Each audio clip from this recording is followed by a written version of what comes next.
about to enter another dimension, the dimension of truth, unfiltered and uncensored. Welcome to the Raw Feed with Gary Franchi. Tonight, Raw Feed, Shutdown Day 23, Interstate Tragedy, 230 million, NBA Scandal, Ballroom Battle, Gary Franchi. Now. Welcome to the Raw Feed. I'm Gary Franchi, coming to you live from the heart of America. Unfiltered truth to millions on YouTube. Hit those donation links below. Every contribution powers our gear. Every contribution keeps the party going. Help me help you. Hit those donation links. YouTube channel memberships. Special acknowledgement in the fellowship. Your super chats keep me standing. Your Rumble rants fuel every round. Say hello to super chats. Spread the intel. Every repost extends our reach. Super chats fuel this spectacle. Your Rumble rants give me strength. 24/7 members-only community, behind-the-scenes discussions. Connect with fellow patriots. Share this via text message. Send it to your friends. Text bypasses everything. Just do it. The app is real. Download the Next News Network app. Android users, take the Google Play path. iPhone users, App Store awaits. Breaking news in real time.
$500,000 federal workers won't get paid tomorrow.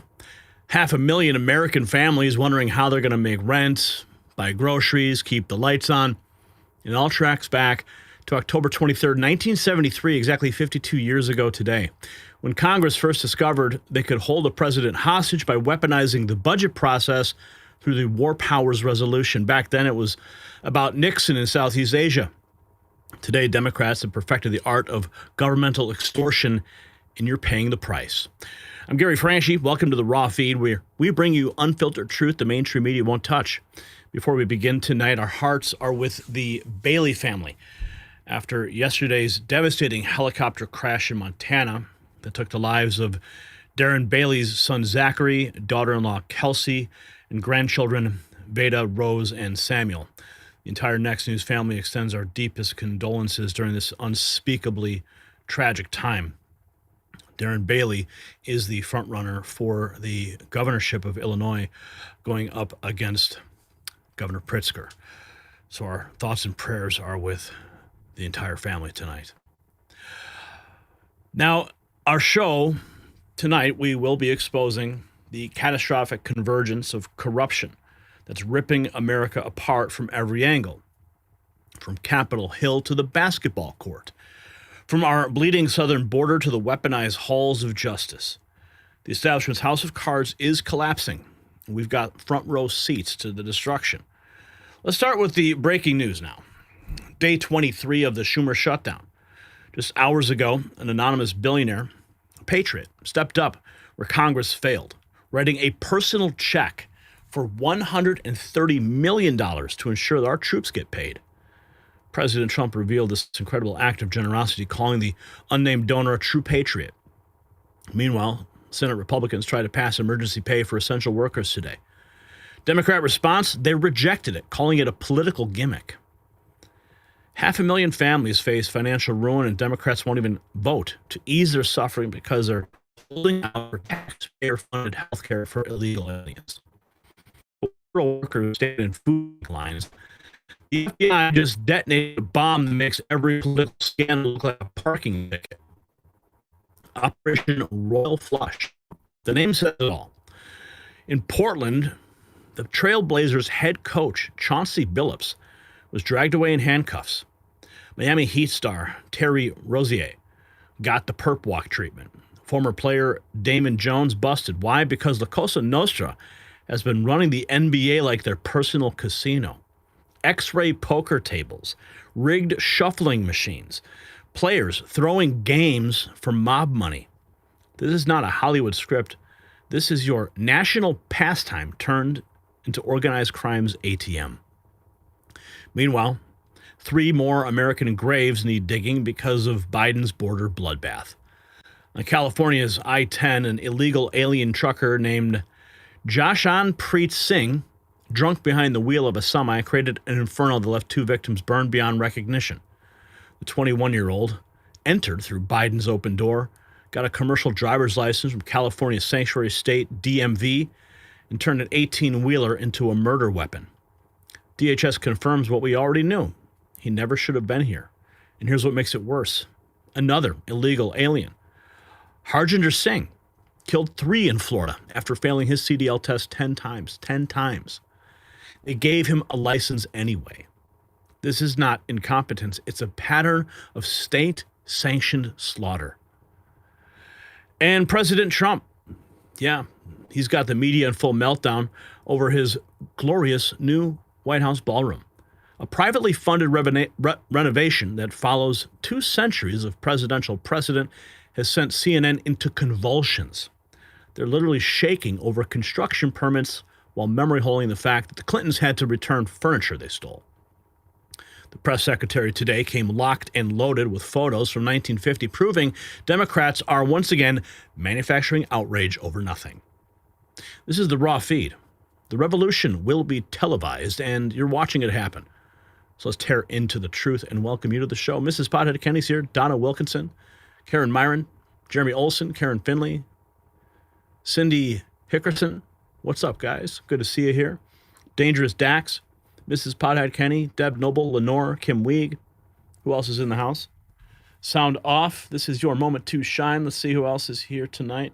We've got, I think, a super chat come through. Let's take a look and see. Michael Jones and Vicky. Yeah, we got Tyson. What's up? Thank you.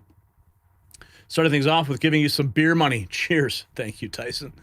James Fay dropping $5. Thank you. Hello, N3 Patriots. AJ Cruz.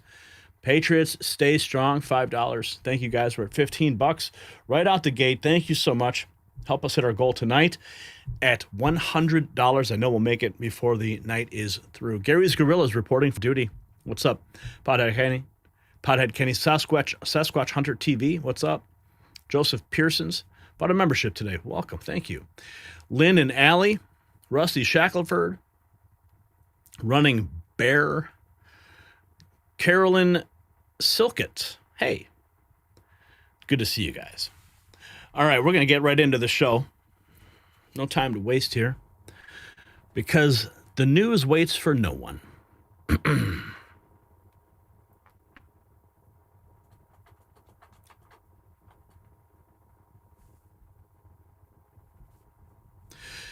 It's day 23. Tomorrow, 500,000 federal workers miss their first full paycheck. But while Democrats play games with American families, breaking news just hit. President Trump revealed an anonymous billionaire patriot stepped up with a $130 million check for our troops. That's right. While Democrats voted down emergency pay for essential workers today, calling it a political gimmick, one American wrote a massive check to make sure our military gets paid. This unnamed hero did what Congress wouldn't. But here's what makes this even more outrageous. Democrats had multiple chances to end this today. They said no every single time. And while 500,000 Americans wonder how they'll survive without paychecks, I'm reminded of someone who knows about real survival. I'm talking about Chuck Norris. At 84 years old, he's got more energy than most people half his age. You know why? Because unlike the Democrats holding America hostage, Chuck takes action. He discovered 3 simple things that sabotage our bodies as we age, and he fixed them. And now he's stronger than ever, works out longer, and still has energy for his grandkids. His wife started doing it too. She feels 10 years younger, she says. You want to know his secret? While Congress plays games with your livelihood? Go to chuckdefense.com/next or just click the link down below. At least someone's fighting for your health, and we thank Chuck Norris for sponsoring the program. So this is a lot of action at the White House today. President Trump had a big announcement. Pretty much like the whole cabinet was there. The press secretary holding a press briefing. Our cameras were there. This is the moment, though, when the president was talking about the $130 million check officially sent in now. And that's going to. And a friend of mine, talking about donors, a friend of mine, a man that's great. I'm not going to use his name unless he lets me do it. Susie can tell you about this, but he called us the other day and he said, I'd like to contribute any shortfall you have because of the Democrat shutdown. I'd like to personally contribute any shortfall you have with the military because I love the military and I love the country. And any shortfall, if there's a shortfall, I'll contribute it. And today he sent us a check for $130 million. Can you share who that is? I would love to tell you. He doesn't really want the recognition, if you want to know the truth. But he gave us a check for $130 million. And that's going to go to the which was sort of a shortfall, yeah. And that's going to go to the military, yeah. And what's your message? And a friend of mine. Absolutely remarkable. Sarah Rose writes, this man is a bona fide comedian. They suffer TDS, which I think is going to go down as an official condition by doctors. I think they get paid extra money if they handle it because it's more difficult to handle than normal mental disease. President Trump weighing in. But you know what? They're really, they say deranged. They suffer. I guess it's Trump derangement syndrome, which I think is going down now as an official condition by the doctors. I think they get paid extra money if they handle it because it's more difficult to handle than a normal mental disease. But you know what? They really should approve an extension, get the country back to work, get the people paid. They're basically saying that all the Democrats who refuse to open the country, open the government, are suffering from severe TDS. He says the Democrats have gone crazy. I think the Democrats have gone totally crazy. And you don't know what they're going to do because they don't care about the people. I really think they have no leadership. They have a lot of very low IQ people. Jasmine Crockett is a low IQ person. A lot of them are. I don't want to insult too many of them, but a lot of them are. They have no rudder. I don't think they know what they're doing right now. They've never done this before. They always agreed to go and, called an extension. Let's do an extension and talk. Even today, look at what happened today. They don't want to pay the people that have worked. And, this was supposed to be this was a test. And they wouldn't pay the people that have been working. They said, no, we don't want to pay them. This is all the Democrats. Now, all we need is 5 Democrats. And I know a lot of Democrats that are saying they're more than 5. Probably not that many more than 5, but they're more than 5. And all we need is like 5 Democrat votes so we open our country again. Sad, though, we have the greatest economy in our history. We have the highest stock market. All these things are rocking. We will have, by the end of my first year, more than $20 trillion of investment. The all-time record is $3 trillion. I think it's China. We're going to have $20 or $21 trillion. We've never had anything like it coming in because of tariffs. The money pouring into our country, the plants that are opening, AI, automobiles, everything. And the Democrats want to close our country.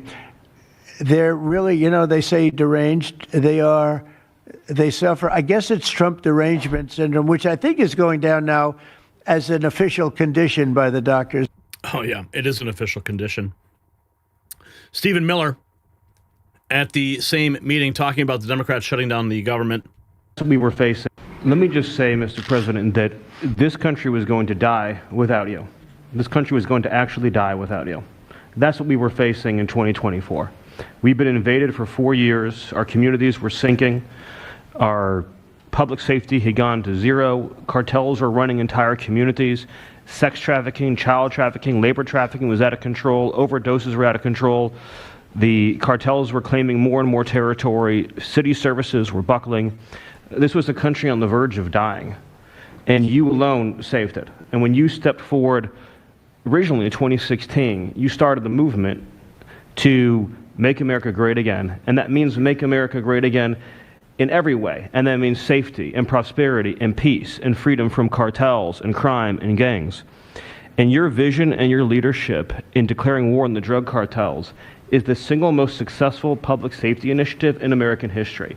And I need the media to understand what President Trump has done. People have been talking about drug cartels for longer than I've been alive. And everyone has just taken for granted that they can't be touched or stopped. They're too big, they're too powerful, they're too evil, they're too murderous. They can operate with impunity. And in just 9 months, President Trump is the only American leader, not just in our lifetimes, but ever, to actually take the fight to the drug cartels, to actually seek their eradication. And it is happening. And so while the Democrats are shutting the government down and fighting for free health care for illegal aliens, look at what President Trump has assembled here. He's assembled a team under his vision, direction, and leadership that is saving hundreds of thousands of lives. Hundreds of thousands of lives. And only President Trump could have done this. And I will say one last thing, which is that his courage has been an inspiration to everyone else in this room. There are people in this room, I'm looking at, for example, at Todd Lyons, who have been relentlessly doxxed and harassed and threatened. But when they see President Trump's courage, what he's been through for 10 years to save America, when they came after his family, his businesses, his safety, his freedom, everyone at this table knows we can give whatever it takes to get the mission done. So President Trump, thank you for your leadership, your boldness, your courage, and your vision. We're honored to serve underneath you. Absolutely. Amazing words there from Stephen Miller. After voting against a bill that would have paid essential federal workers, Senator Lisa Blunt Rochester made the false claim that Democrats want to reopen the government. If that were true, they would have done it by now. Democrats have now had 12 chances to reopen. To be clear. Well, and Senator, the Senate voted today to take up a bill to pay, quote, essential government workers during the shutdown. If I'm reading correctly, you voted against that measure. Why did you vote against that measure? So just to be clear, that bill was one that would pick winners or losers. It would have, instead of Elon Musk picking the winners and losers, it's Russ Vought from OMB picking the winners and losers. And we as Democrats are supporting people no matter where you are across the country and saying we want to open the government and restore your health care. And Senator, I know you have to get to a vote, but I think a lot of Americans might be watching 23 days in. And yes, there are priorities on a lot of sides, but some are looking at this and saying this is also a whole lot of politics. How long are you prepared to hold out here? Just to be clear, even for me, when I came into politics, I came into the House, I had never run for anything in my life. And I ran because I saw a dad and 3. Well, and Senator, the Senate voted today to take up. Yeah, no answer from that. They're going to inflict maximum pain. Here is the press secretary discussing the devastating effects of the shutdown. More than 500,000 civilian federal workers will miss a full paycheck tomorrow. We are now on day 23 of the Democrat government shutdown. Senate Democrats have voted 12 separate times now to keep the government closed. Innocent Americans are suffering every day as a result. More than 500,000 civilian federal employees will miss a full paycheck tomorrow. Thousands of small business loans are going unapproved each month. This means almost $4 billion in capital is being withheld from small businesses across the country. The Democrat shutdown is also causing severe impacts at airports across the country. In one single day this week, the FAA had to issue ground stops impacting flights at Houston's George Bush Intercontinental Airport and Hobby Airport. 13,000 air traffic controllers who ensure that we all fly safely are continuing to work without pay. This is egregious and truly sad. Some of them are reportedly being forced to turn to driving for Uber and taking on other second jobs to make ends meet as the Democrats continue to shut down the government. Pilots are calling on Democrats to end this dangerous political game. The president of the Southwest Airlines Pilot Association called for the clean continuing resolution to be passed, saying, quote, "Our air traffic controllers and the broader air traffic system are already operating under immense pressure. A government shutdown only compounds that stress and threatens the efficiency of our skies." The Airline Pilots Association International, which represents more than 80,000 pilots, is sounding the alarm as well. They said this shutdown is undermining our system's safety. Resources are stretched thin, negotiations are delayed, and strain grows daily. With the Thanksgiving holiday approaching, we are nearing the busiest travel period of the entire year, when millions of Americans will go to airports to spend time with their loved ones. Let us be very clear from the White House today. If the Democrats continue to keep the government closed, we fear there will be significant flight delays, disruptions, and cancellations in major airports across the country this holiday season. If Democrats continue to shut down the government, they will also be shutting down American air travel. The White House is in constant communication with the air traffic controllers, with the airline associations, and with them, we urge Democrats to please pass the continuing resolution so we can just end this madness and this chaos and reopen the government. They don't care. They're going to they're going to continue to inflict maximum pain on the American people. Just wait till the SNAP benefits dry up. She says Democrats are solely responsible for this. Why are they doing it? Some of Democrats are solely responsible for all of this unnecessary pain. Why are they doing it? To give taxpayer-funded health care benefits to illegal aliens, some of whom are violent criminals. During the 4 years of Joe Biden's administration, the Democrats forced Border Patrol to admit illegal aliens into our country with no legal status and minimal screening. A significant number of these individuals are the worst of the worst criminals: rapists, pedophiles, murderers, and even members of the terrorist watch list. Despite having no legal status, paroled aliens were able to file for work authorization, receive Social Security numbers, and access other benefits like Medicaid that are meant for Americans. Since I've found many in this room to repeatedly deny the reality that Democrats gave Medicaid benefits to illegals, and they continue to seek to do just that, I've brought a few verified examples for you today. These are examples of some of the illegals who received Medicaid benefits under President Biden's leadership, and this is what Democrats are wanting to do. This is why they are continuing to keep the government closed. An illegal alien from Laos was arrested for murder, robbery, and felony possession of a firearm. An illegal alien from Guatemala who was arrested for rape and burglary. An illegal alien from El Salvador who was arrested for strangulation, DUI, and burglary. An illegal alien from Mexico who was arrested for attempted murder. The Democrats' open border policies allowed these threats into our country, and then they provided them with free health care. The president and the Republicans, through the One Big Beautiful Bill, implemented a common sense reform to end this fraudulent scheme. But that's why the Democrats are continuing to shut down the federal government. They are trying to reverse this and restore taxpayer-funded health care for illegal aliens like these. Democrats are freaking disgusting. She says, to point out the irony, Democrats holding the government and American public hostage over a healthcare system they caused. Now they want to shut down government to fix it. We need to open the government. Cory Booker calling on Trump to release SNAP funds that he keeps voting against.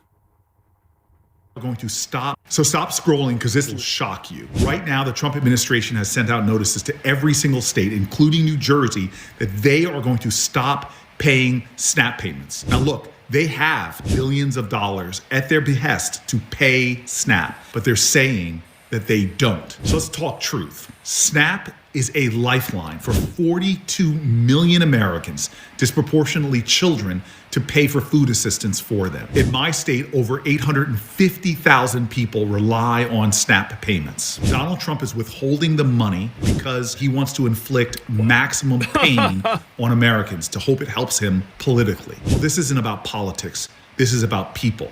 This is urgent. So please stand with me to make sure that Donald Trump releases the money to pay for children, for vulnerable people, for our neighbors to eat. Stop spreading lies about what you can't do and do what you must do. This is about who we are as a people and what we stand for. Shut up, man. Just go and vote and get the government open, man. Dude. I can't.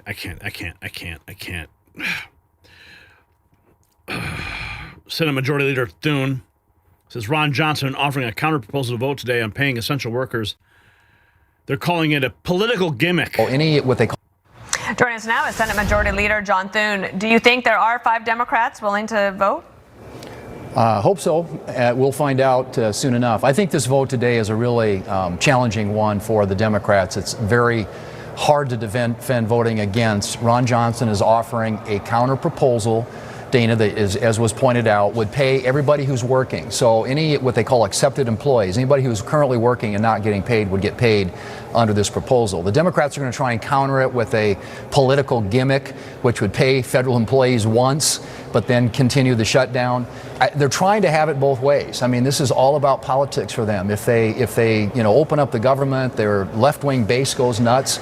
If they don't vote for Ron Johnson or something else, then a lot of the federal employees are going to be without pay. And you got a whole lot of other programs out there, including the SNAP program that's available to people who really need food assistance in this country is going to go away here soon too. So we're getting to where the consequences of this are very real. The Democrats continue to play political games. They are afraid, just absolutely, desperately afraid of their base, and that's why we're in the situation we're in. So they're afraid of their base. Speaker Johnson said the quiet part out loud. She said the quiet part out loud. She admitted that they have chosen to shut the government down to use people as leverage. And many other nefarious. Well, I'm one that really believed that after the Hate America rally on Saturday, that's what we called it, because it was, funded by George Soros and co-sponsored by the Communist Party of the USA and many other nefarious groups. But we really thought that after that display, that Chuck Schumer would come to his senses. Remember, he's been in Congress for 44 years, and every year until now, he has said, and he even said this year, as recently as March, that shutting the government down would cause great pain to the American people, and it could never be done, should never be done. Well, he changed his tune because he's trying to appeal to that radical leftist base in the party because he's terrified. Because the last time he did the right thing, when he voted for this identical CR back in March, he took a lot of heat. He's unwilling to do that again because he's afraid he's going to receive a challenge from one of the Marxist leftists in New York, or maybe AOC. So that's really the sum total of it. Yesterday, Joe, we're losing heart a little bit, because yesterday, the second-ranked Democrat in the House, Whip Katherine Clark, was on an interview that you probably saw a clip of because it's gone around the world, and she said the quiet part out loud. She said, we know that families are going to suffer because of this shutdown, but, she said, this is one of the few leverage times we have. She admitted that they have chosen to shut the government down to use the people as leverage, and real people are being harmed because of it. It's disgusting. They do not care about who is affected. Here's Secretary Rollins on day 23. the government. We are on day 23 of the Schumer shutdown. The Senate has now voted 11 times to open the government. The Republicans have, with a couple of Democrats who are the same Democrats. And yet the Schumer team continues to put funding for illegal aliens. I think there's some of their requests are funding for LGBTQI programs in the Balkans. It is absolutely insane. But the president continues to be very focused on ensuring that we can make this as painless as possible as we work to get the government open. So just a couple of days ago, we made the announcement we're reopening all 2,100 of our Farm Service Agency offices in all of the counties around the country. This is how we distribute these commitments to our farmers in America. And these are commitments that were made earlier this year for farmers for disaster relief, for wildfire relief, et cetera, that we have to get out so that they can make their payments to continue planning for their next season, which begins pretty quickly. And we are on. This is just out of control. Democrat Rep Gregory Meeks gets called out for voting against Republicans' clean continuing resolution on CNN. Getting called out on CNN. Act subsidy.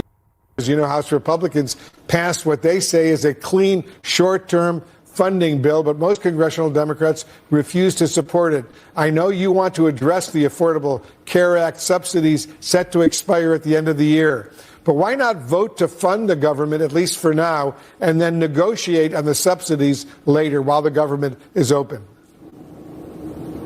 Well, clearly, the Republicans don't want to negotiate.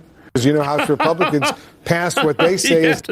You have to open the government so you can negotiate, moron. Oh, wow. Here is CNN confirming what we already suspected. Representative-elect Alicia Grijavala can't access the Capitol grounds because Speaker Johnson is refusing to swear her in. Well, you have to have the government open. Not even going to give her time of day.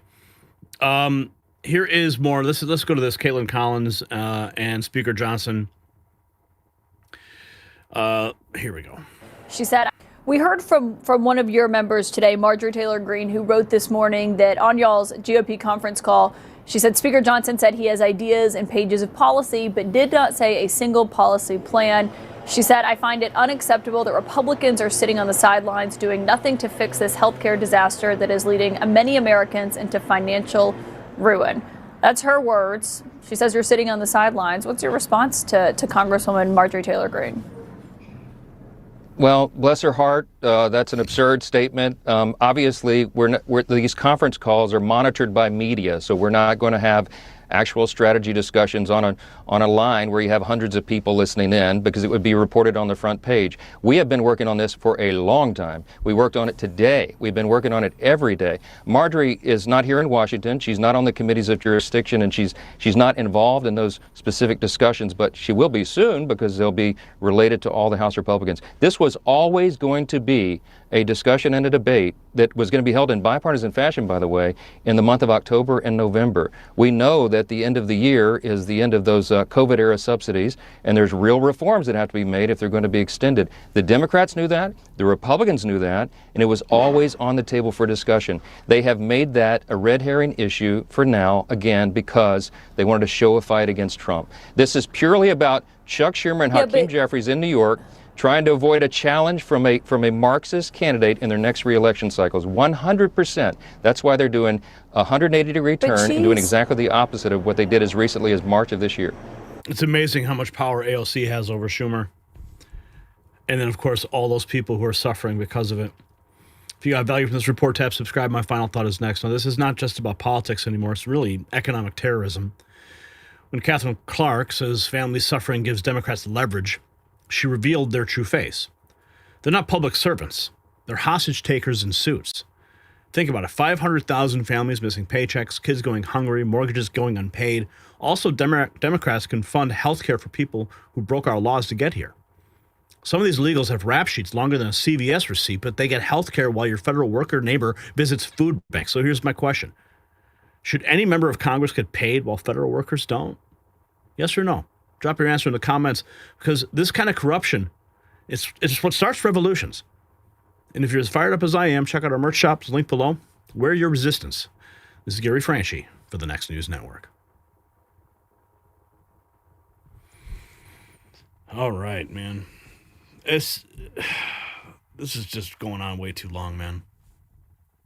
Going on way too long. We've got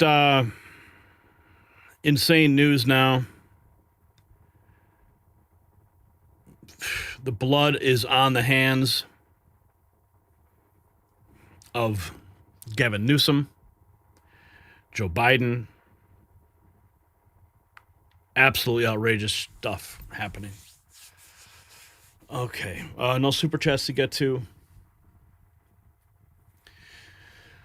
Oh man, I was so late last night. I'm just trying, guys. I'm trying to get through this. I got news of the Bailey tragedy late last night. Devastating news. And I just could not imagine what it would feel like to lose a son, lose a daughter-in-law, 2 out of 3 grandchildren in that family. Oh my God. I mean, everything here just seems so trivial. Everything is everything seems like, why? When you think about the true cost of our mortality, what really matters, And this next story is, it's just as tragic. These things could be prevented. We don't know what happened in the Bailey family helicopter crash. But it's not. It's not related to illegal aliens or anything like that. But this next story is. Oh man. Okay, Brian, let's get at it.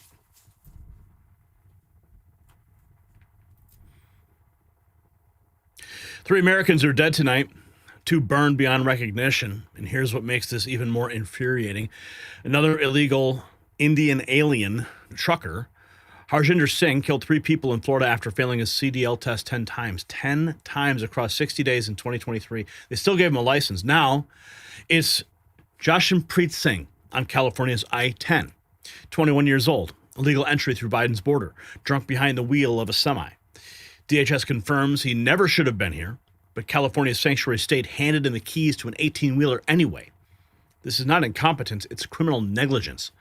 American families keep paying with their lives while bureaucrats keep handing out licenses to killers.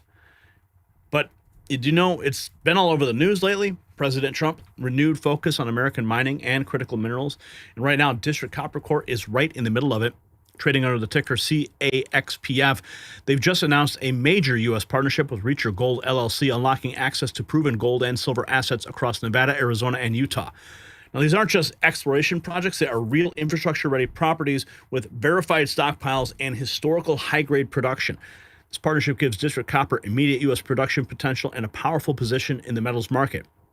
With Washington investing billions to secure domestic copper and rare earth supplies, their cross-border strategy combining Canadian strength with new U.S. assets could not be better timed. Check out the link in the description to learn more. And big thanks to District Copper Corp for sponsoring today's video. So this was some news happened yesterday. I saw it tracking the headline, and it was interesting that they refused to release the identity of the person behind this. And if you recall, back in about mid-August, we covered a very similar story, almost identical story. This accident appears to be drug use related, driving under the influence. Some of the points for consideration. But this is the scene of the horrific accident. And they have now released the dash cam video of the accident. You may have seen it. Absolutely horrific. 51-year-old man who was Now take a look. This is exclusive dash cam video that is now the subject of several law enforcement investigations. Shows the moment a red semi-truck plowed into a number of vehicles on the westbound 10 freeway in Ontario just after 1 p.m. yesterday. The CHP told the LA Times the driver of this big rig is a 21-year-old man who is now under arrest on suspicion of driving under the influence of drugs. A total of 4 semis were involved and also 4 passenger vehicles, one of them exploding in flames. 3 people were killed and 4 others were taken to local hospitals. This horrific crash happened just east of the 15 freeway and shut down all westbound lanes for more than 12 hours. Thousands of drivers were trapped in the gridlock just as the evening commute was getting underway. It also happened near the Ontario airport, so the crash likely delayed people that were trying to get to their flights. Now take a look. This is absolutely horrific. And now we know Harjinder Singh, Jashan Preet Singh, these are the drivers of the vehicle. This is the one that just happened yesterday. This is the one that happened in August. And if you recall, you remember this footage? This is the Indian illegal alien Harjinder Singh, who killed 3 in Florida, failed his CDL 10 times across 60 days in 2023. Nearly identical situation. And it's all happening because of California. Just like the one in Florida, whom was legal, also issued a CDL, killed an entire family by making an illegal U-turn in a semi without any warning, snuck in through Mexico in 2022. And we have this, an illegal alien facing DUI manslaughter charge and death of a 6-year-old. It happened over the weekend while the boy was riding his bike along Tahoe Street in his neighborhood near Apopka. During his hearing today, a judge ordered the suspect to stay in jail on no bond. News 6's Laverne McGee tells us how his past is playing a role in the judge's decision. This community is deep in mourning. Here you can see they've left a makeshift memorial.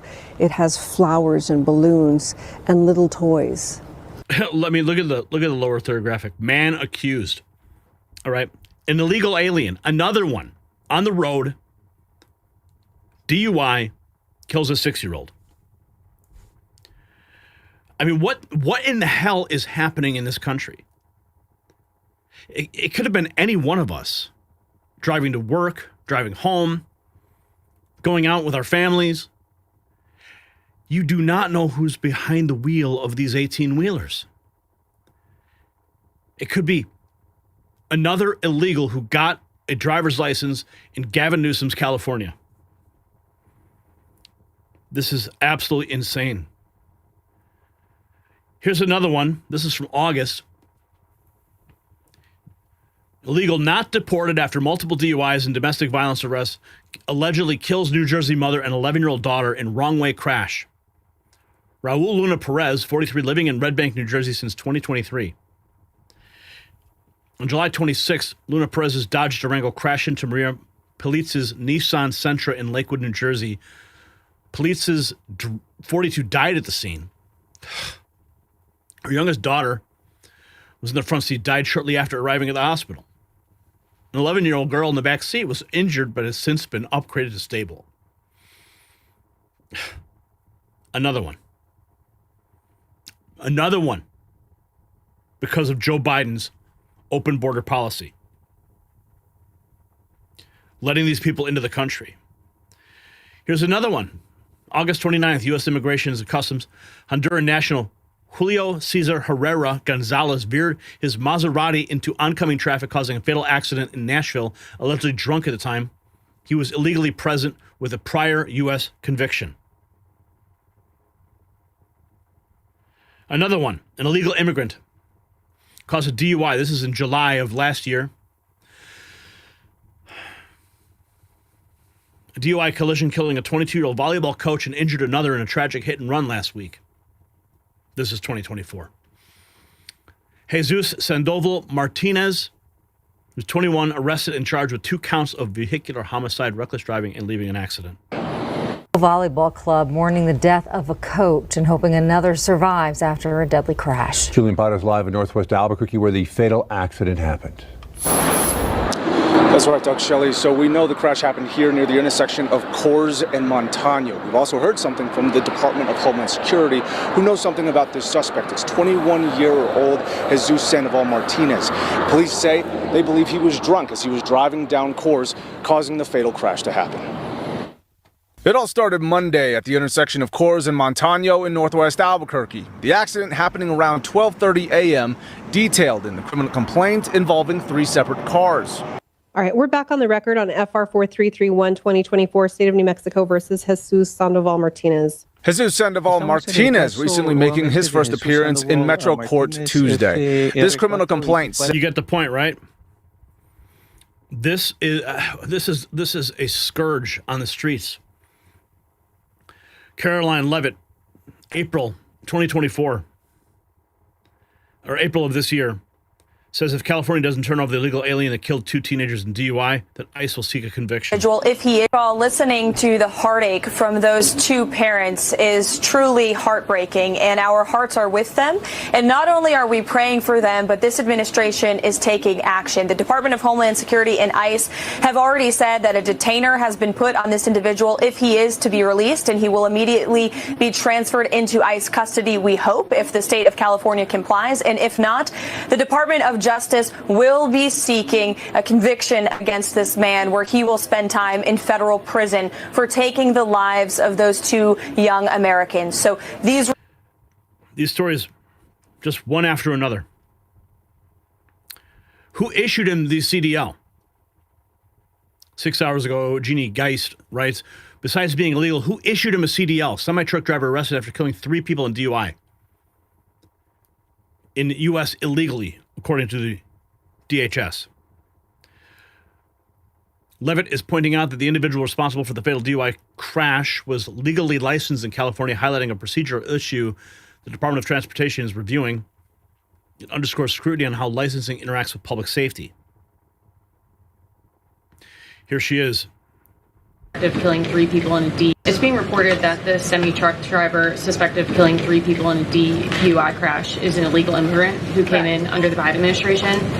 Do you know if California gave him a commercial driver's license? And then it also appears that California largely has not been cooperating with English proficiency standards. I'm wondering if the administration has any further plans to punish the state. Yes, I can confirm that California gave this individual a license, and it is something that the Department of Transportation has already looked into. I know Secretary Duffy, who's doing a phenomenal job, has spoken on this many times in the crackdown that the Department of Transportation is taking on these licenses that are wrongfully being issued to people who clearly do not deserve to uphold these positions. As for this case in California, on October 22nd, ICE lodged an immigration detainer for this individual following his arrest by local authorities in California on charges, as you know, of manslaughter while intoxicated and driving under the influence. He killed 3 people, and he first entered the United States in 2022 through the southern border, and he was released into our country by the previous administration. So now ICE has lodged a separate detainer for this individual, and these tragedies are following a disturbing pattern of these criminal illegal aliens being issued commercial vehicle licenses. And so, yes, the Department of Transportation is absolutely cracking down on that. I defer you to them for any specifics.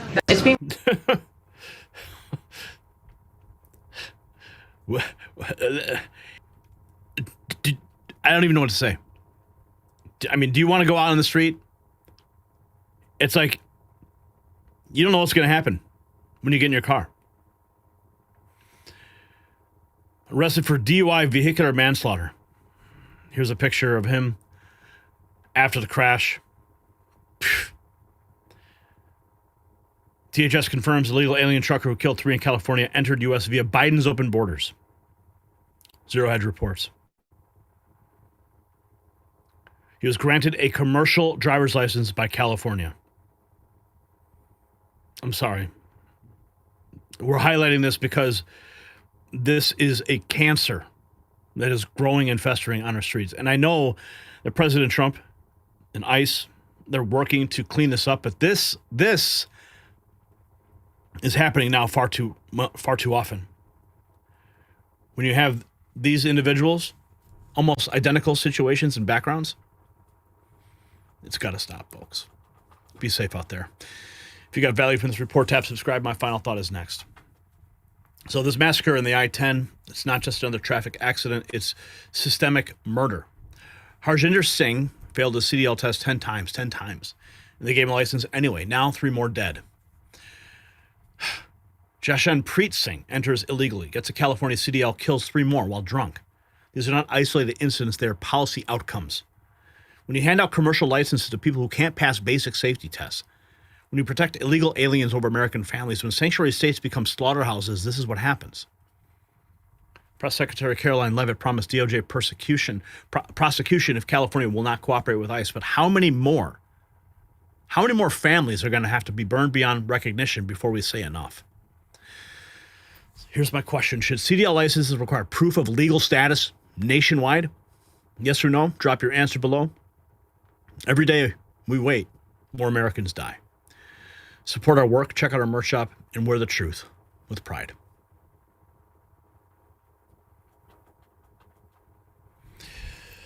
Oh my God. I saw that, and then when I saw the picture, I said, this is exactly what happened in August. We have Morgan Edwards has become a member. Welcome, Morgan. And then Morgan upgraded, looks like, their membership. Right on. Welcome back to the family.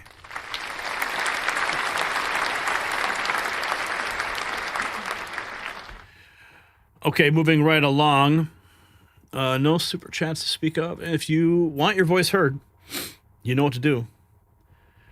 Help us hit our goal tonight. But now we're going to talk about what's going on at the DOJ. This is really unique. Let's see. This is wild.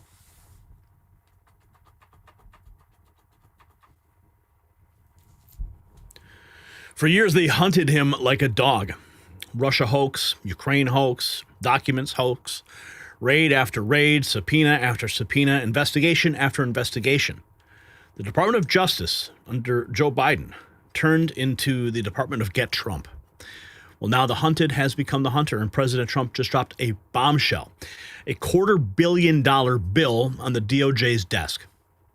$230 million for what he calls unlawful political persecution. Here's the kicker, though. Legal experts say he might actually collect. Now, this is not a publicity stunt. Trump filed formal administrative claims documenting every abuse, every violation, every weaponized warrant. The man who survived the full force of the federal machine is about to make them pay, literally. Now, it's been all over the news. President Trump's renewed focus on American mining and critical minerals. And right now, District Copper Corp is right in the middle of it. Trading under the ticker CAXPF, they've just announced a major U.S. partnership with Reacher Gold LLC, unlocking access to proven gold and silver assets across Nevada, Arizona, and Utah. Now, these aren't just exploration projects. They are real infrastructure-ready properties with verified stockpiles and historical high-grade production. This partnership gives District Copper immediate U.S. production potential and a powerful position in the metals market. And with Washington investing billions to secure domestic copper and rare earth supplies, their cross-border strategy combining Canadian strength with new U.S. assets could not be better timed. So check out the link in the description to learn more. And a big thanks to District Copper Corp for sponsoring today's video. Now, this is developing. Sources tell ABC News Trump is pushing for the DOJ to give him $230 million as compensation for past federal investigations he's faced. If the settlement goes through, the payout would come from the American taxpayer. Sources tell ABC News that President Trump is now pushing the Justice Department to pay him $230 million in taxpayer money for past investigations involving Trump, including the Russia election interference investigation and the classified documents case involving what was found at Mar-a-Lago. The U.S. taxpayers would foot the bill here, and here's Rachel Scott. Tonight, sources tell ABC News President Trump is pushing for the government to give him $230 million, a wholly unprecedented personal payout from the American taxpayers as compensation for the federal investigations he's faced. The president says the Justice Department owes him. I guess they probably owe me a lot of money for that. Probably, yeah, that's true. That's very interesting. President Trump filed claims against the Justice Department in 2023 and again last year. One about the investigation into his campaign and Russian meddling in the 2016 election. The other concerning the FBI search of his Mar-a-Lago home, where agents removed boxes of classified documents Trump had taken from the White House and kept in a storage area, a ballroom, and even a bathroom. The president calling himself a victim of malicious prosecution, claiming his privacy rights were violated. If the settlement goes through, he would personally collect nearly $250 million from American taxpayers. I like how they say American taxpayers. Well, yeah, that might be true. But that DOJ, the Biden DOJ, weaponized against Trump, and he deserves it. And the government should pay. We have this.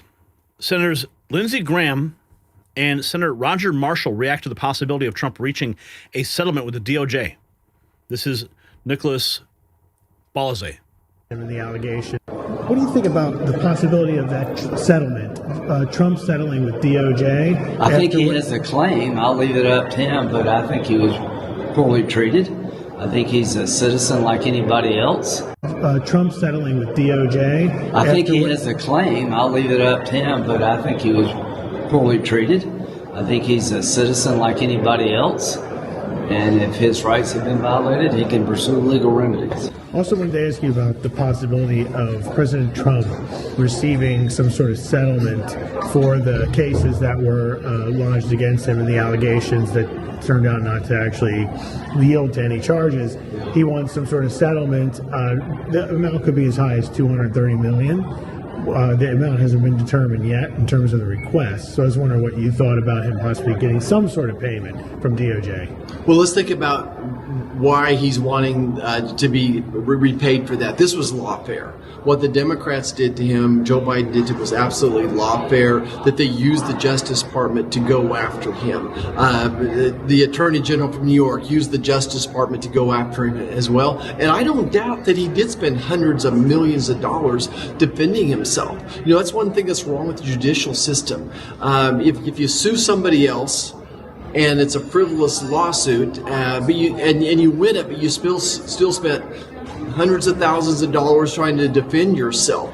And I think we should consider that when you lose that type of a lawsuit, someone should be responsible. I'm glad to see President Trump say that if he is going to, if this does occur, that he'll give the money to charity. I think it's just one more example of what's wrong and how the Democrats use lawfare. Democrat senators have already come out and congressmen right away saying it would be unethical to even take the money.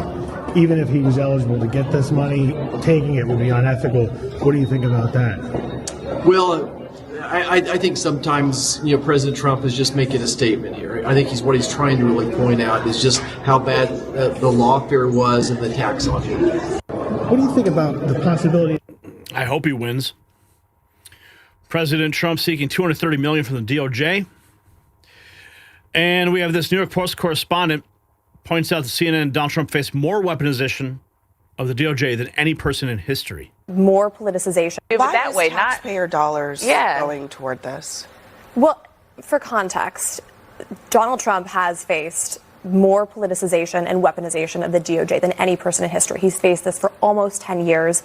The Mar-a-Lago raid, the Mueller report, and I think the average Trump voter looks at this. They feel that he was unfairly targeted for nearly a decade. There was a situation last year where if he hadn't been elected, it's very possible he could have ended up in jail. And so I think the average Trump voter looks at that and they remember back to the Obama era when the IRS was targeting the Tea Party, and they feel that this is sort of restitution. They don't think this is corruption. It's restitution they think that this goes is directly to Donald Trump's pockets. They think this is a correction for years and years of political targeting where he paid $107 million in legal fees from 2020 to 2024. The so we are talking about unprecedented a big chunk of those legal fees. Numbers, but I would also add this is not the first time that the DOJ has in fact paid out money in settlements. They paid $2 million. Sure, yeah, they paid out. They paid out one to it. That way, not. I think Trump should take him to the clearance. What's interesting here is that Pam Bondi is the head of the DOJ. I mean, Trump's basically suing his own DOJ. But of course, for the sins of what happened during the Biden administration. But look what they did. The New York Times is reporting that your legal team is seeking $230 million from your own Justice Department now in response to the investigations into you. It could be. Is that something you want your legal team to do? I don't know what the numbers are. I don't even talk to them about it. All I know is that they would owe me a lot of money, but I'm not looking for money. I'd give it to charity or something. I would give it to charity, any money. But look what they did. They rigged the election. And as you know, we had, in one case, 60 Minutes had to pay us a lot of money. George Slobodanopoulos had to pay us a lot of money. And they already paid. They paid me a lot of money because what they did was wrong. And, when somebody does what's wrong. Now, with the country, it's interesting because I'm the one that makes the decision, right? And, that decision would have to go across my desk. And it's awfully strange to make a decision where I'm paying myself. In other words, did you ever have one of those cases where you have to decide how much you're paying yourself in damages? But I was damaged very greatly, and any money that I would get, I would give to charity. George Slobodanopoulos. Give it to charity, any money. But look what they did. They rigged the election. And as you know, we had, in one case, 60 Minutes had to pay us a lot of money. George Slobodanopoulos had to pay us a lot. They rigged the election. And as you know, we had, in one case, 60 Minutes had to pay us a lot of money. George Slobodanopoulos had to pay us a lot of money. George Slobodanopoulos case, 60 Minutes. Oh, well, I wish him the best of luck, and I hope he wins and sets a precedent so that we can live in a country where persecution of, a president never happens again like this.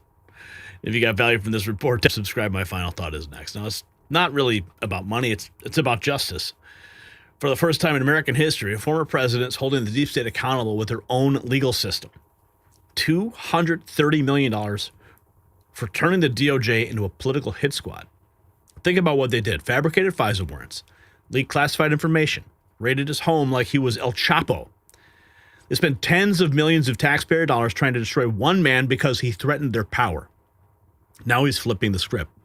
If he wins, instead or say he will, it sets a precedent that bureaucrats can't weaponize federal agencies without consequences. The hunter becomes the hunted. So should Trump get every penny of that $230 million? Yes or no? Drop your verdict below. And remember, support real journalism at our merch shop. This is Gary Franchi saying the tables have officially turned.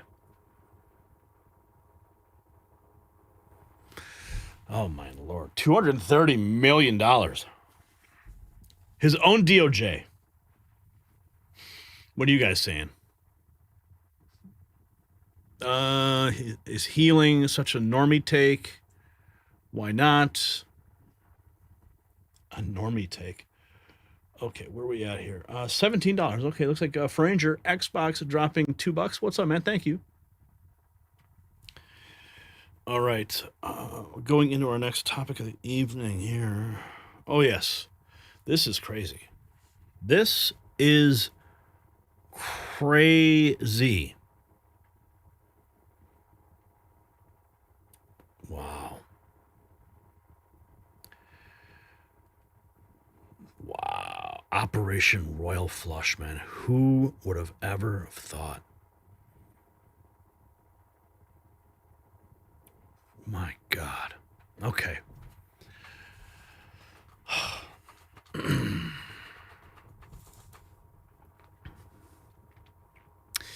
The NBA just became a crime scene.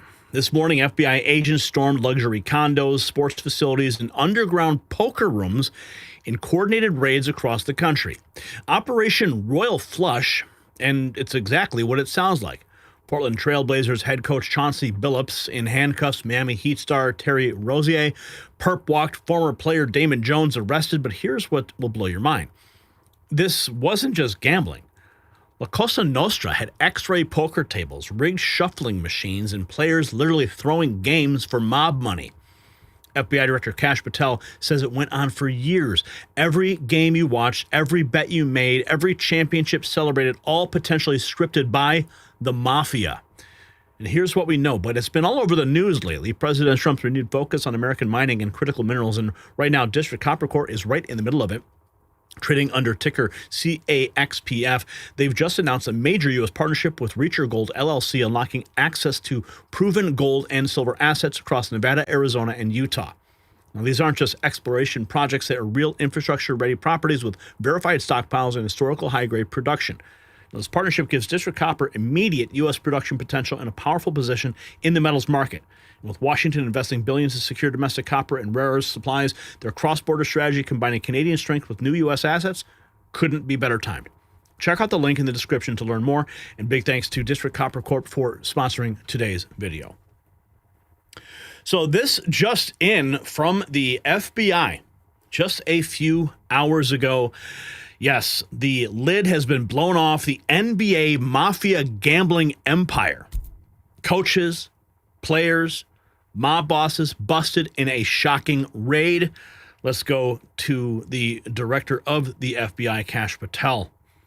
Good morning. Today we are here in New York to announce a historic arrest across a wide-sweeping criminal enterprise that envelops both the NBA and La Cosa Nostra.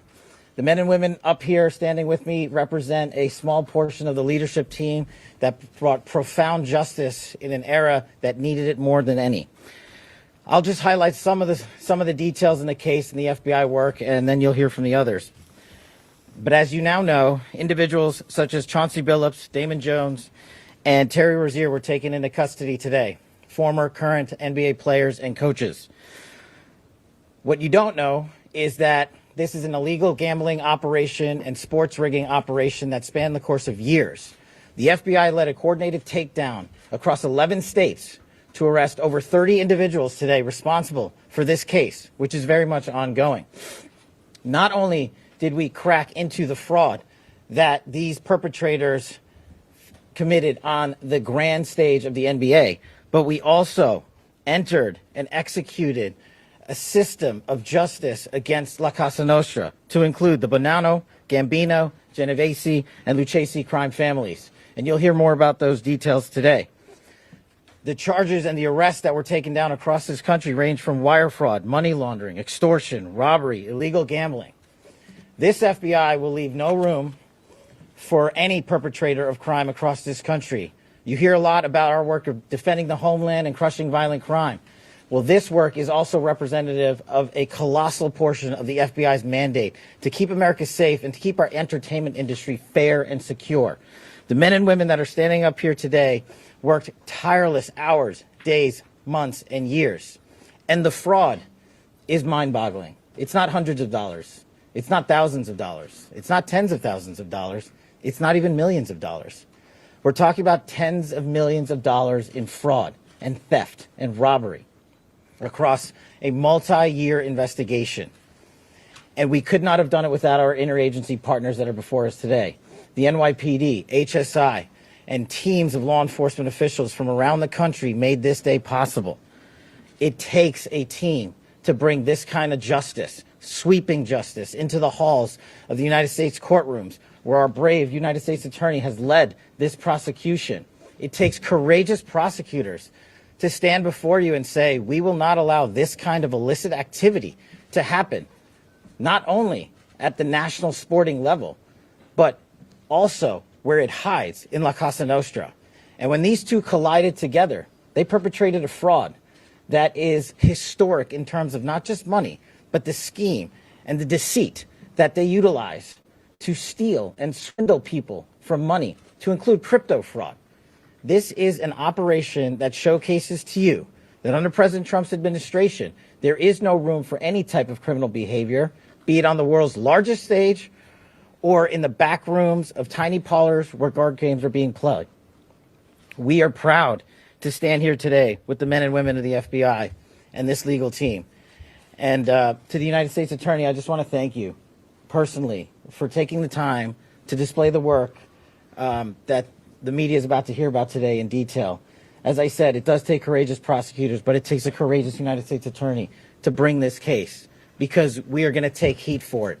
But we don't shy away in this administration. We don't say no. What we do is we bring the results across the finish line. We bring them to the public. We bring you accountability. And yes, they will have their day in court, and you will hear the evidence through the court system exclusively. We will not deny anyone of due process. And that's the brilliance of this system. That's the brilliance of this administration. Everyone will be held to account.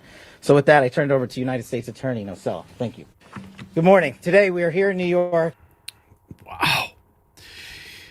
NBA player Terry Rozier been arrested as part of a gambling investigation linked to the Mafia.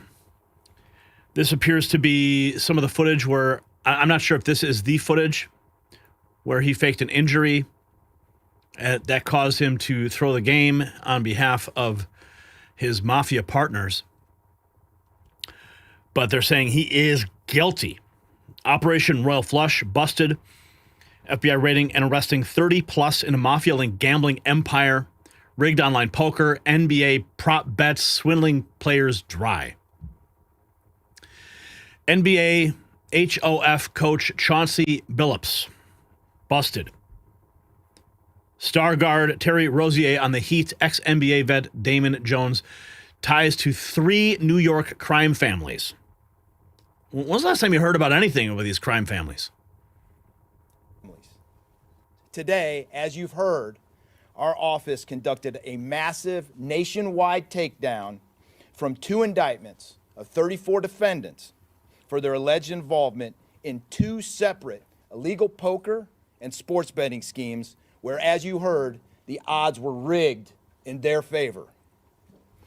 Among these defendants are 13 members and associates of the Bonanno, Gambino, and Genovese crime families, to include capos and soldiers from these families.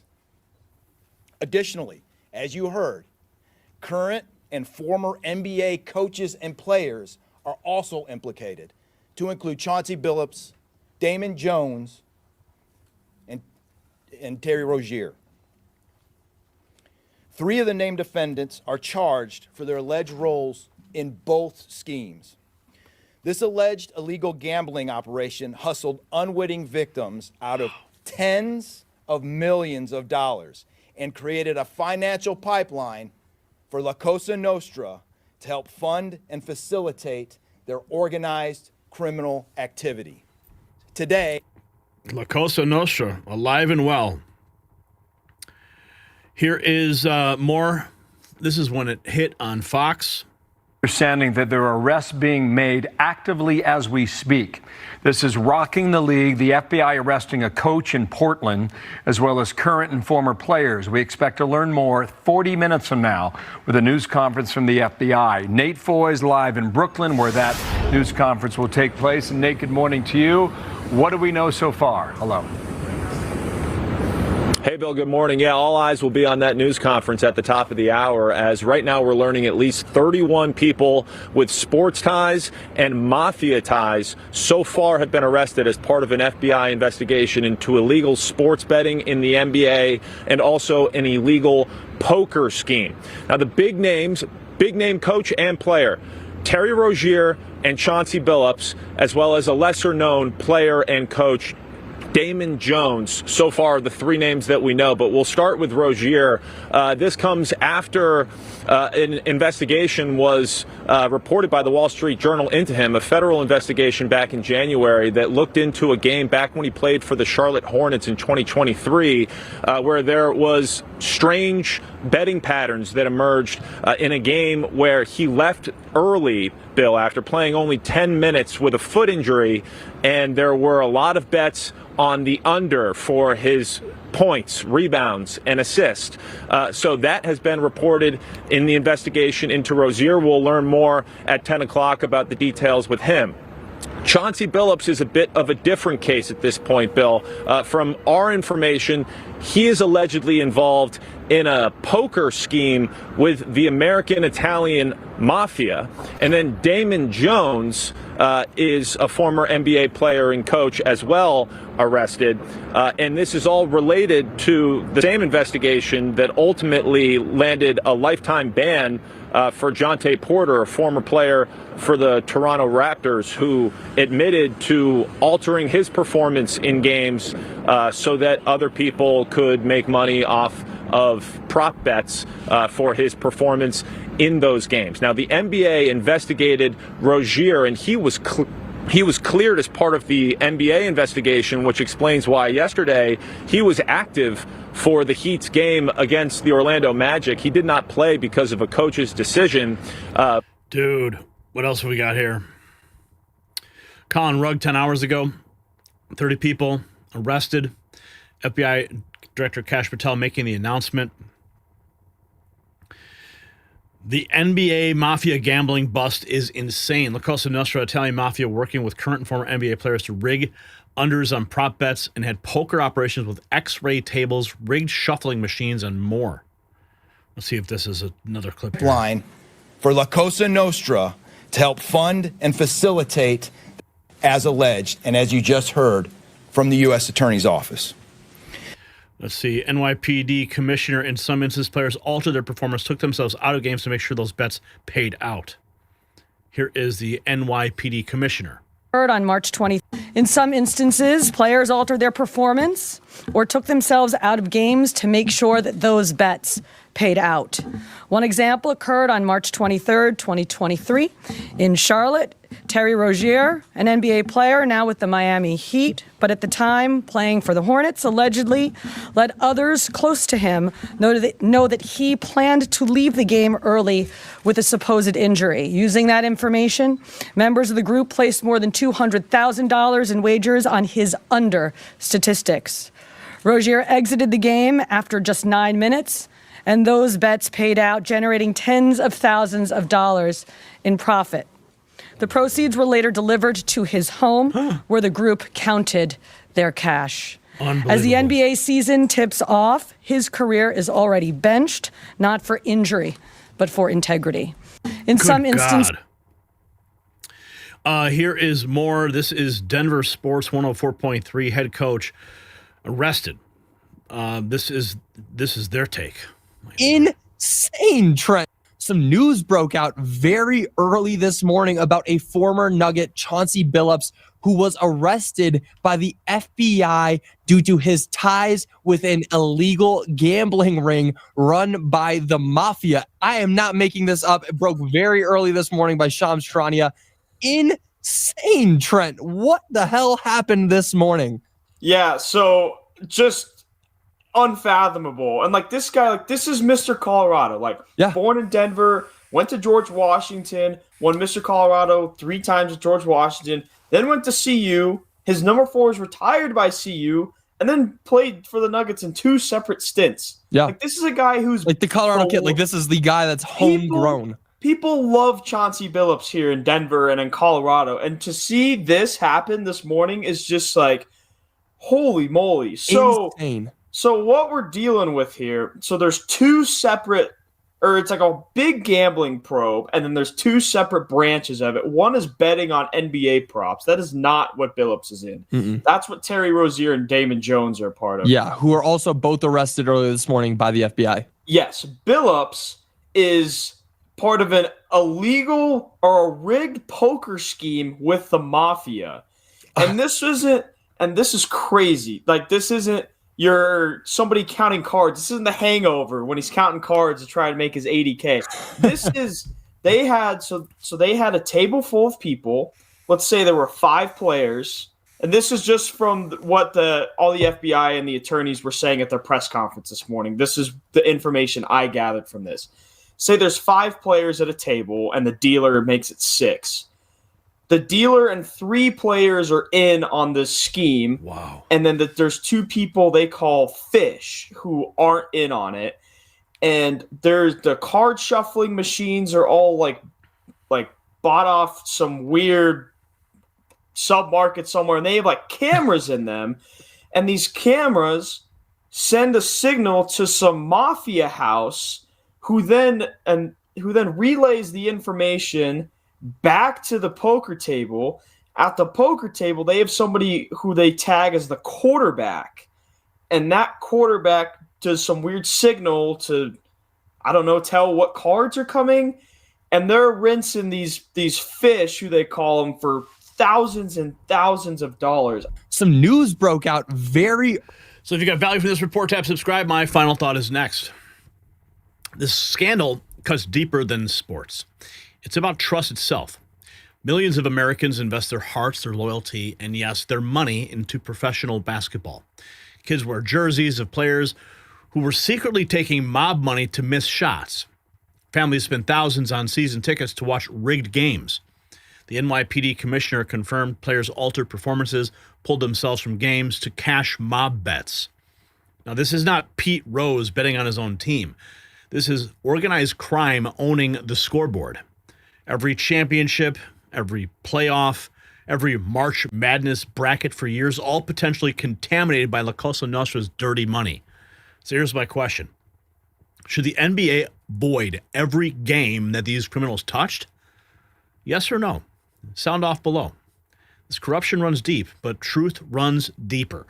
Get your next news gear and stand for integrity, reminding you that the House always wins until the FBI kicks down the door. Dude, that was not on my bingo card today. No, it wasn't. La Cosa Nostra working with NBA players. We're at $37 in chat revenue coming up on our final topic. So if you want to get in on the game here that's not rigged, by all means, drop a super chat. The House always wins. Okay. NBA Mafia Basketball Association. Oh my. Okay. All right, Brian, let's roll. Remember yesterday when we told you the media was losing it over Trump's White House ballroom? Well, buckle up. They've gone from meltdown to complete psychotic break. CNN just devoted an entire hour to what they're calling the destruction of democracy over a privately funded construction project. MSNBC brought on a panel of historians to compare Trump to King George. The View host literally screaming over each other about autocratic architecture. One unhinged pundit, and I swear this is real, claimed Trump's ballroom proves he's planning to crown himself emperor. But today's press secretary dropped the hammer with receipts going back to 1950. Every president has renovated. Every president has demolished. The difference? Trump's using private money while Democrats burn your tax dollars investigating something they can't even stop. The hysteria has reached DEFCON 1, and I'm about to show you. Now, it's been all over the news lately. President Trump's renewed focus on American mining and critical minerals, and right now, District Copper Corp is in the middle of it. Trading under ticker CAXPF, they've just announced a major U.S. partnership with Reacher Gold LLC, unlocking access to proven gold and silver assets across Nevada, Arizona, and Utah. These aren't just exploration projects, they are real infrastructure-ready properties with verified stockpiles and historical high-grade production. This partnership gives District Copper immediate U.S. production potential and a powerful position in the metals market. And with Washington investing billions to secure domestic copper and rare earth supplies, their cross-border strategy, combining Canadian strength with new U.S. assets, could not be better timed. Check out the link in the description to learn more, and big thanks to District Copper Corp for sponsoring today's video. President Trump just a few hours ago talking about how much money he gives to the White House himself. Dollars, yeah. Well, I also, millions of dollars, yeah. Well, I also give, I give a lot of money to the White House. The White House is, as you know, I give my salary, and I usually like to steer it to the White House because this house was a little bit abandoned. First of all, for 4 years, you had a guy walking around that didn't know where the hell he was. And this house was not taken care of the way it was supposed to be. I take very good care of property. I was very good at that. And you'll notice the floors downstairs, I paid for them. Marble, the most beautiful marble you've ever seen. The white floors down in the Palm Room, which were They look like they came out of, I don't want to lose because they're big supporters of mine, Home Depot, so I'm not going to say bad, but they did come out of a box from Home Depot about 30 years ago. They were all broken, but now they have the most beautiful floors, the most beautiful lights and chandeliers. I think most of you, Brian, you've seen that, right? Yes. How beautiful is that? And I take care of it. So I spend millions of dollars on this building, taking care of it. It was not properly maintained. And now it's starting to gleam like it should. It should really gleam. And you should go down and visit the Presidential Walk of Fame. Have you seen it? It's quite good. I'm sure that a lot of people coming to the White House, it's hot. It's very hot. But it's really a tribute to the presidents, past presidents of our country. Oh, millions of... And if you know what he's talking about, he actually hung up an auto pen in place of Joe Biden. Now, the press secretary earlier today, our cameras were there to capture the moment, says it's something presidents have done for years and years. And that's been held for many years. So it sounds like the answer is yes, he can tear down whatever he wants. And then secondly, that's not what we're saying. That's a legal opinion that's been held for many years. And interpreting it. No, it's something that presidents have done for years and years. In fact, I have some photos here. Thank you, Pat. To show you the construction that's taken place on the White House grounds. This is the construction of the West Wing in 1902. Look at this, the construction of the West Terrace in 1902. These images look quite similar to what you and the American people are seeing today, the construction of the East Terrace as well. You look at the construction of the West Wing expansion in 1934. So look, this is a legal opinion that's been held for many years. Look at, this is 1950. It looks a lot like what you were seeing today. Can he demolish anything he wants? What do you think that oversight? rubble is? How did that rubble get there? Right, so I'm asking, so it sounds like the answer is yes, he can tear down whatever he wants. Caroline Levitt bringing the receipts to the press room today. The president has been incredibly transparent when it comes to the project. It's something the president has been incredibly transparent. I would reject any notion otherwise when it comes to this ballroom project. It's something he personally has obviously taken an interest into and has talked with all of you in this room many times about. You have seen the model in the Oval Office. Last night he showed that for you. But when this plan was presented and when these renderings, as soon as they were complete, the president directed me to come out here and to share them with all of you. I did an entire opening remarks about what this ballroom project was going to look like. With any construction project, there are changes over time as you assess what the project is going to look like, and we'll continue to keep you apprised of all of those changes, but just trust the process. This is going to be a magnificent addition to the White House for many years to come, and it's not costing the taxpayers anything. The president is privately funding this ballroom addition to the White House grounds. I can't wait to see it personally. Okay, now, Western Lensman, right? Apparently, we've now reached the White House ballroom project is the definition of why we had the American Revolution. Stage of propaganda, press hysteria. These guys and MSNBC are just unhinged. Do this with some sensitivity to the fact that you're not a king. You can't just do what you want to do when you want to do it. That's an adolescent response. That's actually not fair to adolescents, right? That's infantile. Just to do it because you can is in some ways a definition of why we had the American Revolution. And I can hear conservatives saying, construction project leads to fears about democracy. Just take a deep breath on that. It is a particular, the way the president's done this, that reflects and illuminates a universal. And to go back to what you were just saying a minute ago about the Senate, more and more, I don't know if anybody here agrees, I miss John McCain. I miss John McCain. Give me a break. Actually, he has every single right to do whatever he wants at the White House. Here is more from MSNBC. The host says, you're looking at a live picture of the destruction of the East Wing. Demolition taking.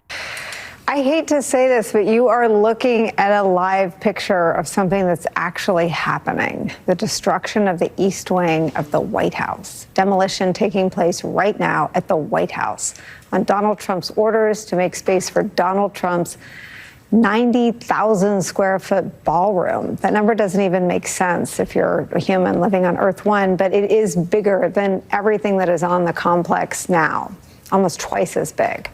Our colleague Von Hilliard first reported on Monday on this show that the entire East Wing will be torn down in this demolition. We're now seeing what that means and what that looks like.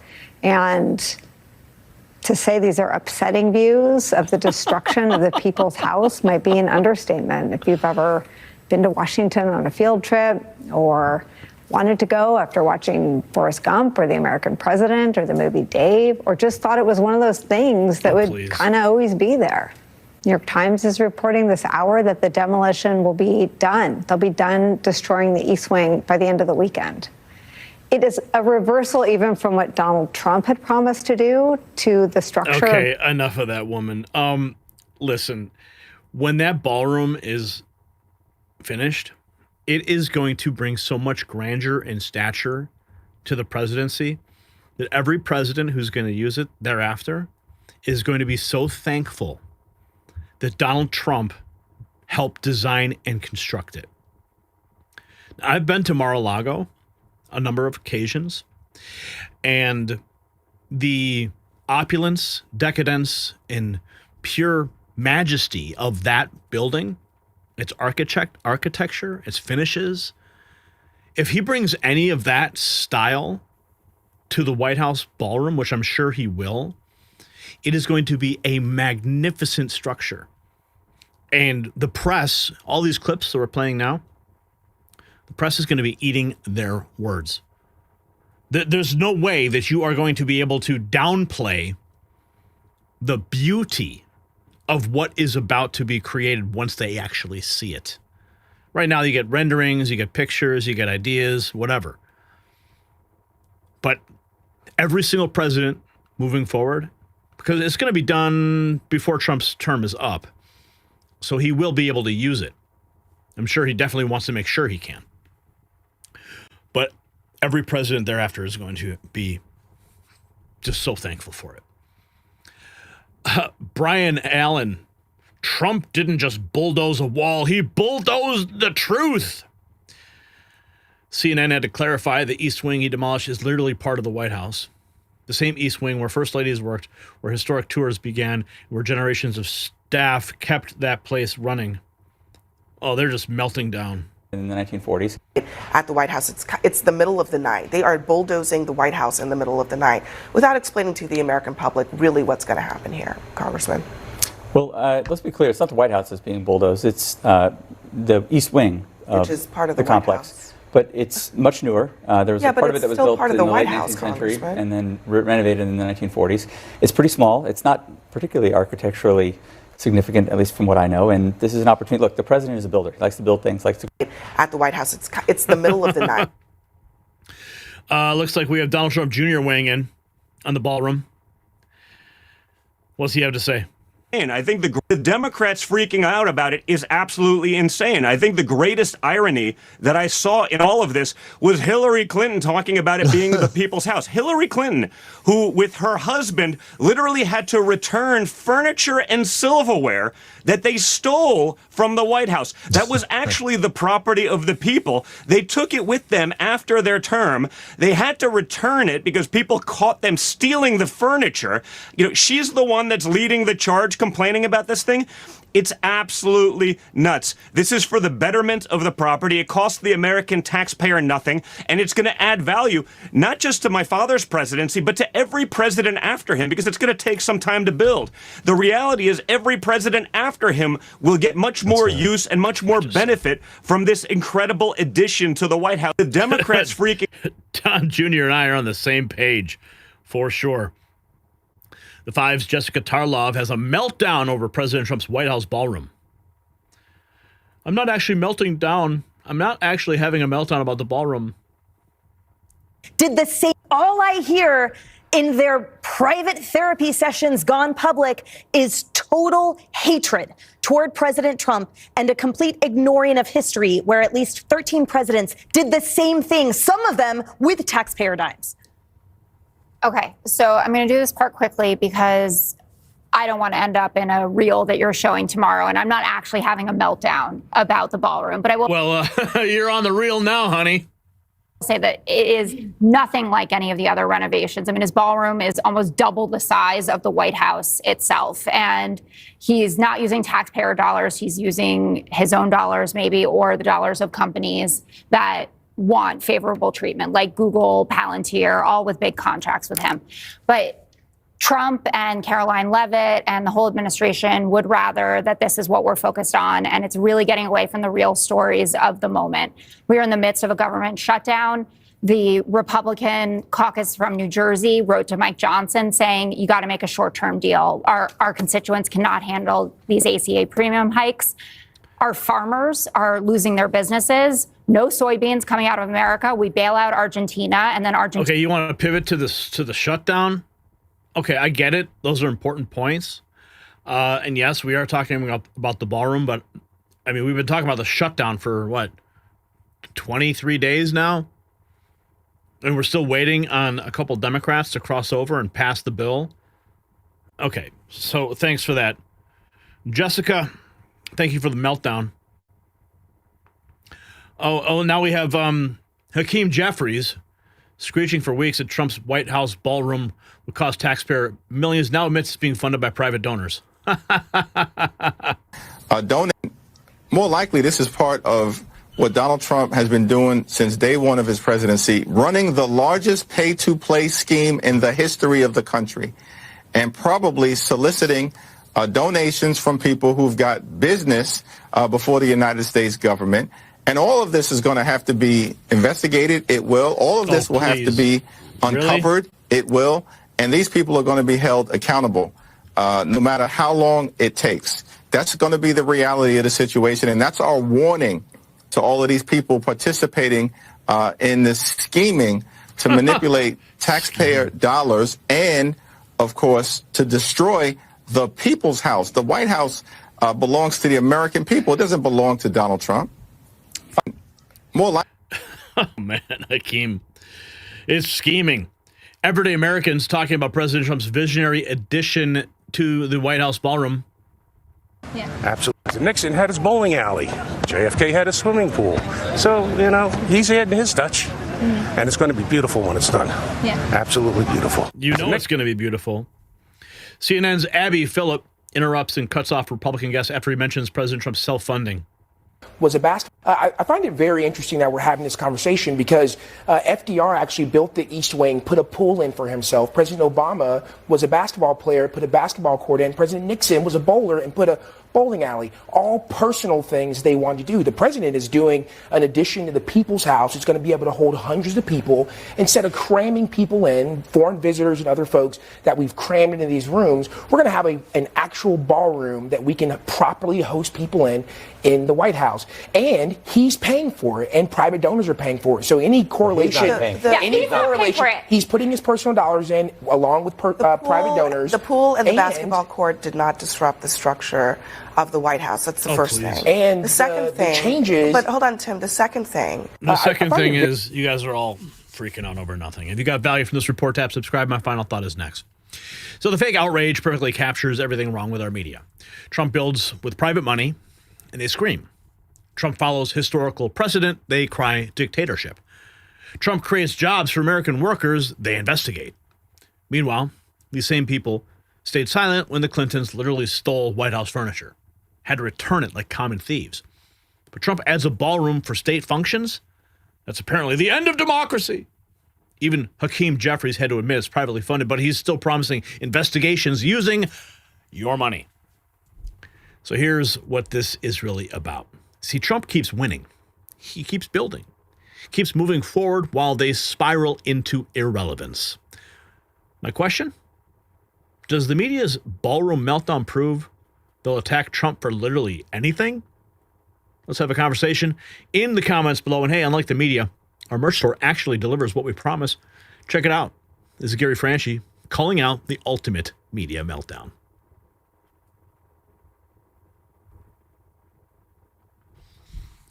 All right, checking it out. What are you guys saying? No more super chats. We are only like $28 away. Who wants to be the one to put us over the top today? Who wants to get special recognition? Great comment, Dr. Insomnia. Oh, good night, Heather. Jose, Dems have no peace at all. Wicked sick doubles. Start with Hakeem, newly found millionaire. Is that right? By the way, I can't stand Jessica Tarlow. She is a moron, and yes, Republicans do have a short bill to sign. It's a clean bill. Don't lie. I super chatted. What's up, R. Boyd? Love it, man. Thank you. Someone gave President Trump a check for $130 million to pay the military. Yeah, we covered that earlier. I'm so sick of the left. I wish they would just stop talking or lose their voices for a couple months. Well, folks, there you have it. 5 stories that prove America is at a crossroads. The establishment's desperate to keep you from seeing the truth. And a super chat just come through from Morgan. Thank you, Morgan. $20. We are only $8 away from hitting our goal. $8. 2, 4, 6, 8. We only need 4 people to give $2.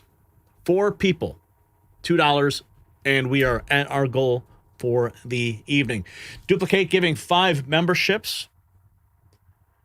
Thank you. Welcome to the family.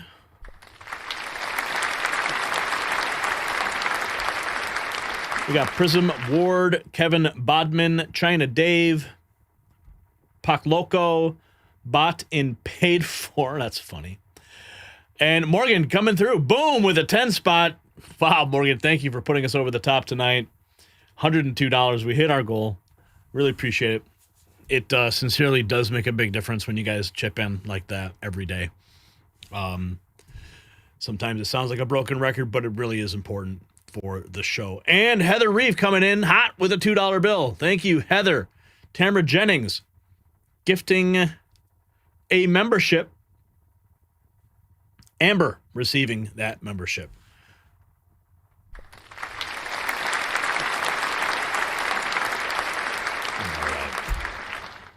So day 23 of the Schumer shutdown. Democrats are still holding 500,000 paychecks hostage. They voted on emergency pay for essential workers today.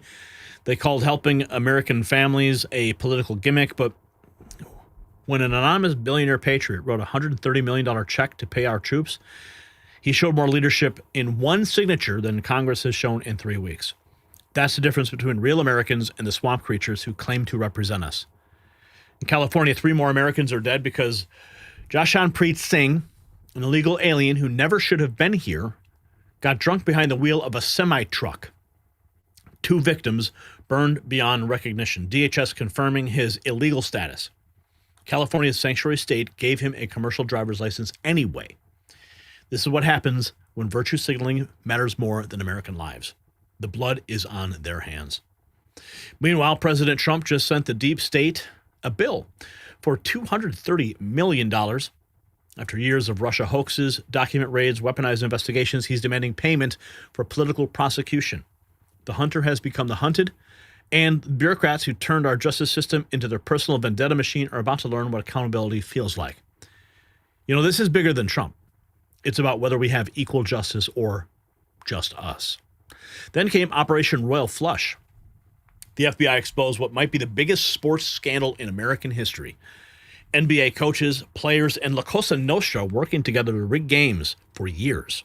Chauncey Billups in cuffs, Terry Rozier doing the perp walk, X-ray poker tables, and mob money turning America's game into organized crime's ATM. Every championship, every bet, every childhood hero, all potentially tainted by corruption. And through it all, the media is having a meltdown over Trump's privately funded ballroom. They're literally shaking over construction permits while ignoring real scandals. CNN cutting off a guest for mentioning it's privately funded. Democrats are spending your tax dollars investigating a renovation they can't stop. It is peak Trump derangement syndrome, and it's glorious to watch. So to everyone who sent in super chats and Rumble rants tonight, thank you for keeping independent media alive. Your support means we can keep bringing you the unfiltered truth the mainstream media won't touch. Tell a friend about the Raw feed. Share the show with someone who needs to hear it. And if you want to wear your resistance, hit up our merch shop at shop.nextnewsnetwork.com. This is Gary Franchi reminding you that the revolution will not be televised, but it will be live streamed. Brian, get that clip ready because we've just exposed the corruption. We've called out the criminals and gave you the truth raw and unfiltered. We'll see you tomorrow, Patriots. Keep fighting.